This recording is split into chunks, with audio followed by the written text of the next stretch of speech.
এটা বাংলাদেশ, এমন দেশটি কোথাও খুঁজে পাবে না কো তুমি। আহা, খালি ফতুয়াবাজি।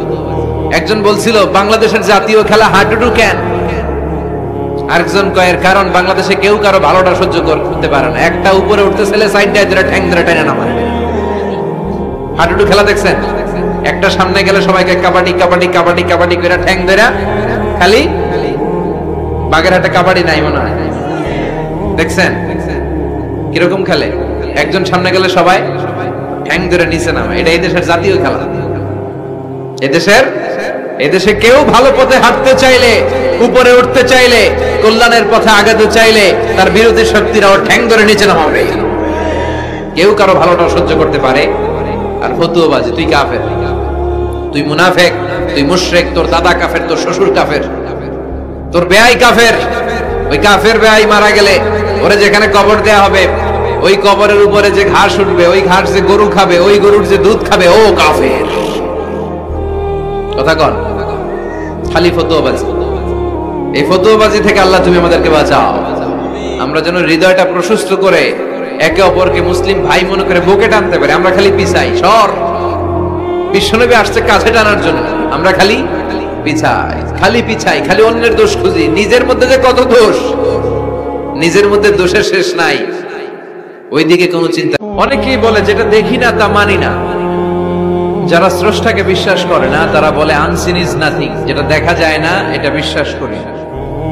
নাস্তিক্যবাদের ছড়াছড়ি আছে না নাই? বাগেরহাটে কোনো নাস্তিক নাই মনে হয়? আছে আছে আছে। এত দাড়ি টুপি, এগুলার ভিতরে ঢুকে কেমনে? ওগুলা পিছনে পিছনে থাকে, এগুলা আজীবন পিছনে পিছনে থাকবে। কথা বলে ইয়াং যুবক যারা আছে, তোমরা একটা বই পড়বে, প্যারাডক্সিক্যাল সাজিদ, একটা বই আছে বাজারে, নাস্তিকদের বিভিন্ন প্রশ্নের জবাব। এই বইয়ের লেখক খুব ভালো করে ওই বইতে তিনি তুলে ধরেছেন। লেখকের নাম আরিফ আজাদ। এটা পড়লে শিক্ষিত যারা, তাদের মনের মধ্যে এই ঘুরপাক করা প্রশ্নগুলোর উত্তর তারা পেয়ে যাবে। বইয়ের নাম প্যারাডক্সিক্যাল সাজিদ, আরিফ আজাদের লেখা। তো তার পাশাপাশি এই সূরাটা পড়লেও আমরা জানতে পারবো, কারণ এই সূরাটা হচ্ছে the surah is an eye opener for us all. আমাদের সবার চোখ খুলে দিবে এই সূরাটা। আমাদের ঘুমন্ত বিবেককে জাগিয়ে তুলবে এই সূরাটা। যারা বলে যে স্রষ্টাকে দেখা যায় না, তাদের জন্য এই সূরাটা একটা মেডিসিন। আল্লাহ কেমন যেন এই সূরায় বলতে চায়, ওপেন ইউর আই, তুমি তোমার চোখ খোলো না একটু, you must find your God, তুমি তোমার আল্লাহরে খুঁজে পাবা। এক বছরে কয়দিন না খেয়ে থেকেছেন আপনারা? সারা বছরে অসুস্থ ছিলেন কয়দিন? সারা বছরই সুস্থ ছিলাম, ঠিক কিনা? পুরো বছরই আমাদেরকে রিজিক দিয়ে ধন্য করেছে কে? এত সুখে থাকার পরেও ভূতে গিলায়, ঠিক কিনা? আমরা কমপ্লেইন করি, আল্লাহ এইটা নাই, ওইটা নাই, এইটা চাই, ওইটা চাই, এইটা লাগবে, ওইটা লাগবে। তো এই জন্য রাসূল সাল্লাল্লাহু আলাইহি ওয়াসাল্লাম বলেছেন, উনজুর ইলা মান হুয়া আসফালা মিনকা, তোমার চেয়ে যে নিম্নগামী অবস্থানে আছে তার দিকে তাকায় দেখো যে তুমি কত সুখী, তাই না? তোমার চেয়ে উপরের দিকে যারা আছে তাদের দিকে তাকিও না, নিচের দিকে যারা আছে তাদের দিকে তাকাও। হাসপাতালের বার্ন ইউনিটে যান, আগুনে ঝলসে গিয়েছে যে সমস্ত মানুষের দেহ, তাদেরকে ভর্তি করা হয় হাসপাতালের বার্ন ইউনিটে। ওখানে গেলে দেখবেন যে তারা কিভাবে চিৎকার করে, সারা দেহটা ঝলসে গিয়েছে, জ্বলে পুড়ে ছারখার। রক্তের মধ্যে একটা উপাদান আছে প্লাজমা, এটা ঠান্ডা করে ভিতরে ঢুকাইতে হয়, চিৎকার আর চিৎকার। হাসপাতালে ভর্তি ক্যান্সার রোগীকে দেখে আসেন, আমার তো এটা লাগবে, ওইটা চাই, ওইটা চাই। একজন ক্যান্সার রোগী, ওরা জিজ্ঞেস করেন, ভাই তুমি কি চাও? কয় কিচ্ছু চাই না, আমি খালি বাঁচতে চাই। আমি অনেক কিছু চাই, কিন্তু ক্যান্সারে আক্রান্ত রোগী কি চায়? একটা চাওয়া, তার এইটা ওইটা, বাড়ি ঘর ধন সম্পত্তি কিচ্ছু লাগবে না, সে শুধু কি চায়?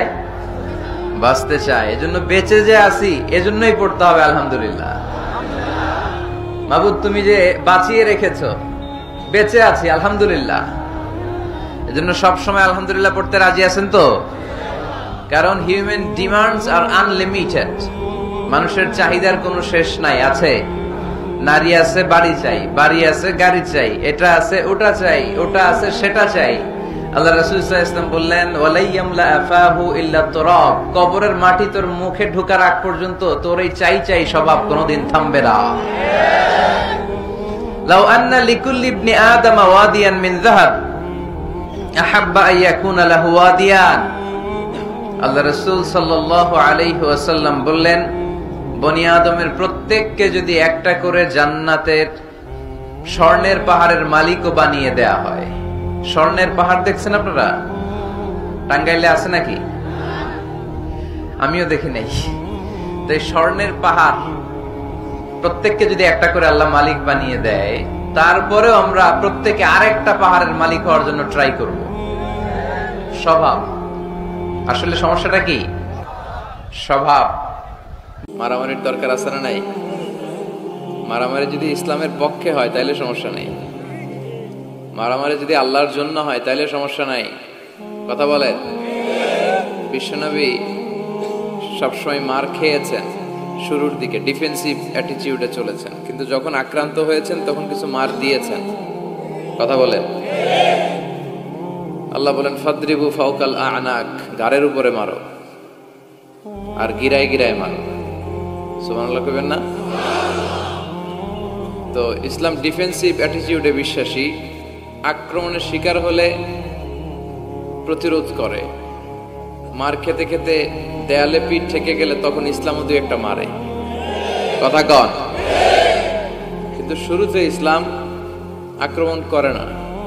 বিষ্ণু ঈসা ইসলাম যত রাজা বাদশাদের কাছে চিঠি পাঠিয়েছেন, উনি লিখে দিয়েছেন, আসলিম তাসলাম, ইসলাম মানো, তোমার শান্তি দিবে কে? ইসলামের ভেতরে শান্তি আছে না নাই? গোটা বিশ্বব্যাপী এখন ইসলামের গণজোয়ার। কথা বলেন।